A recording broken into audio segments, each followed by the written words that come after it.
AP deputy CM Amjad బాషా Kadapa TDP leaders మీద fire అవ్వడం జరిగింది. దాని మీద మీ అభిప్రాయం? అమ్జద్ బాషా ఒక మైనారిటీ శాఖ మంత్రి, ఒక ఉప ముఖ్యమంత్రిగా నువ్వు చేసిందేంటి, సాధించిందేంటి? ఈ 5 ఏళ్లలో జగన్మోహన్ రెడ్డి గారి ప్రభుత్వంలో రాష్ట్రంలో అనేక మంది మైనారిటీలపైన దాడులు జరిగాయి. గుంటూరు జిల్లాలో కావచ్చు, నీ పక్కనే ఉన్న కర్నూలు జిల్లాలో కావచ్చు, కడప జిల్లాలో కావచ్చు, చిత్తూరు జిల్లాలో, ఈ విధంగా అనేక జిల్లాల్లో అనేక మంది మైనారిటీలపైన దాడులు జరిగాయి.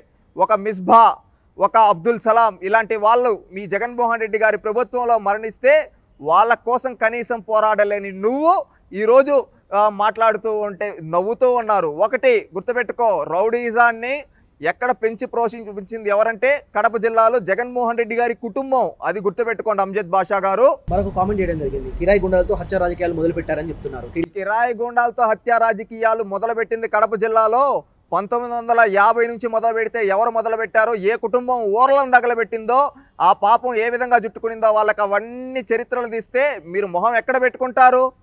తెలుసుకో. పులివెందుల్లో ఎవరిపైన దాడులు చేశారు ఇవన్నీ తెలుసుకో. కడప జిల్లాలో రౌడీజాన్ని ప్రోత్సహించిన వ్యక్తులు ఎవరో గుర్తుపెట్టుకో. మీ పార్టీలో పెట్టుకొని ఎదుటోళ్ళపైన బుర్ర జల్లాలంటే అది కరెక్ట్ పద్ధతి కాదు. అమ్జద్ బాషా గారు గౌరవంగా ఉండదు, గౌరవంగా ఉండడం, మాట్లాడడం నేర్చుకోండి. మంత్రి పెద్దిరెడ్డి రామచంద్రరెడ్డి గారు మాట్లాడుతూ అవసరం లేకపోతే రాళ్ళు వేస్తాడు, అవసరం అయితే కాళ్ళు పట్టుకుని చంద్రబాబు మీద కామెంట్ చేయడం జరిగింది. పెద్దిరెడ్డి రామచంద్రారెడ్డి గారు సీనియర్ రాజకీయ నాయకులు, మీకు ఏ మాత్రం అవగాహన లేకుండా ఇలాంటి మాటలు ఎందుకండి?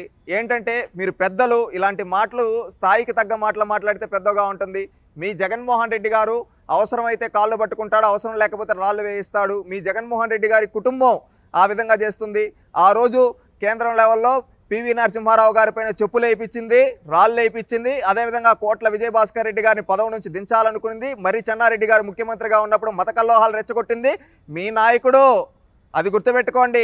అదేవిధంగా బెయిల్ కోసం కాళ్ళు పట్టుకునింది మీ నాయకుడు. ఈ రోజు ఎవరిపైనంటే అవి మాట్లాడేటప్పుడు మీ వైపు మీరు చూసుకొని మాట్లాడండి. మంత్రి ఆదిమల్పు సురేష్ మాట్లాడుతూ ఒక్కడిని ఓడించడానికి ఇంతమంది కుట్రలా అని ఇవన్నీ సినిమా డైలాగులు బాగుంటాయి. ఒక్కరిని ఓడించడానికంట, ఓడిపోబోతున్నాడు అతనికే తెలుసు. వీళ్ళు ఎందుకు ఎలివేషన్ డైలాగులు ఇవ్వడం? ఊర్లోకి ఒక పిచ్చి కుక్క వస్తుంది, ఆ పిచ్చి కుక్కను కొట్టడానికి ఊరంతా ఏకమై కొడుతుంది. అంతలో మాత్రానికి ఆ పిచ్చి కుక్క ఏమన్నా సింహం అయిపోతుందా? ఈరోజు ఆంధ్రప్రదేశ్ రాష్ట్రంలో ఒక పిచ్చి కుక్క వచ్చింది. ఆ పిచ్చి కుక్క ఏమంటే అందరినీ కరిచేస్తూ ఉంది. అందుకని ఆంధ్రప్రదేశ్ రాష్ట్ర ప్రజలందరూ ఏకతాటిపైకి వచ్చి ఆ పిచ్చి కుక్కను తరిమి కొడుతున్నారు. అంతే. ఆ పిచ్చి కుక్క ఎవరో నేను ప్రత్యేకంగా ఈరోజు చెప్పాల్సిన అవసరం లేదు.